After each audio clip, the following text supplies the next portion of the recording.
Partials. I just sent a video email to Lord Hare requesting that they make my first partial the same size, because I'm ordering custom for myself, and I want to order a rectangle or a partial that gives me the maximum economy, so the maximum number of hair pieces that my stencil will fit onto for a good price. But I don't want a big roll of it like that. If you're going to sell me a roll that long, then chop it up into 30 centimeters by 15 centimeters, which is 6 inches by 12 inches. Do you think that's a good size? If I measure across the top of my head like that, it's about 20 centimeters or 8 inches, right? Same along here, it's about that. So it makes more sense really if you're going to take all heads into account, because it's going to be a mass-produced product that they've got to make in French lace, potentially Swiss lace and poly. Rectangles, what's the best size for them to mass produce to get the maximum amount of income for themselves but still not rip people off, right? Otherwise they'll lose customers, so that would not be smart. But something that you would buy if you're balding, like balding there and there and there, right? And you don't want to put a full cap on, you just want to shave that middle bit off like I do and cut out that shape. For me, 6 inches or 15 centimeters is the width of my stencil, but that might not be far enough. So mine's 14.5, so that'll give me an extra bit of 2 millimeters on each side, 2.5 millimeters. But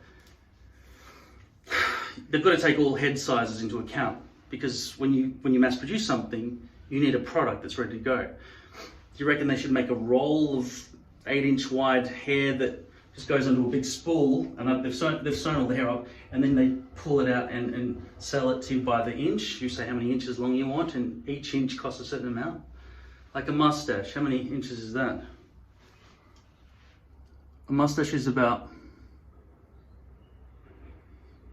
½ an inch. So if you're doing theatre, you will be wanting to buy a mustache, you know? Or enough mustaches for the entire cast, for as many days or spares that you need for the run of your show or whatever. Or beards, any hair that you might need for theatre or movies or everyday life like we do. But I'm thinking maybe 8 inches does need to be the typical width of a reel.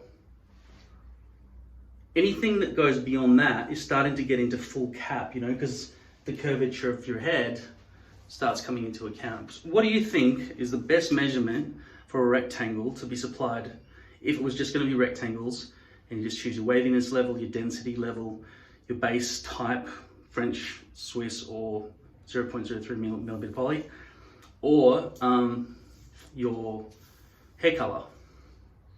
That's what you can choose at checkout, right? Or after you've selected the base type, which is basically the foundation of what you're ordering. I'm hoping they'll send me both a French lace unit, even though I prefer poly, and a poly unit to trial both, because I will be reviewing them on this channel after they send them to me. What do you think? So that's 8, which would do all of that. I'd be cutting out 6 inches of that, which would give me an inch on each side, allow me time, space to measure it. But there's always going to be some hair that you're going to chuck away after you cut something out. Same with your domes. If you wear a full cap, there's always hair that's going to have to be thrown away, because it's no good for that for you. But I think 8 is probably good width. See, for me, 8 by 10, because my stencil is only 9 centimeters, so 3 of those, I'd need 30 centimeters, right? Or 6 inches, sorry, or 12 inches, because that goes up to 31 centimeters there. So you think that's a decent size? 12 inches by 8 inches? Or do you think it's okay to sell 6 inches by 12 inches? Or just 10 inches by 8 inches. 8 wide, 10 high. 8 by 10 seems like an industry standard number. I'd get 2 hair pieces out of that, but it sounds like a reasonable thing for them to sell, unfortunately for me. People with thinner partials would get 3. I'd only get 2. What do you think? Let me know. Thanks.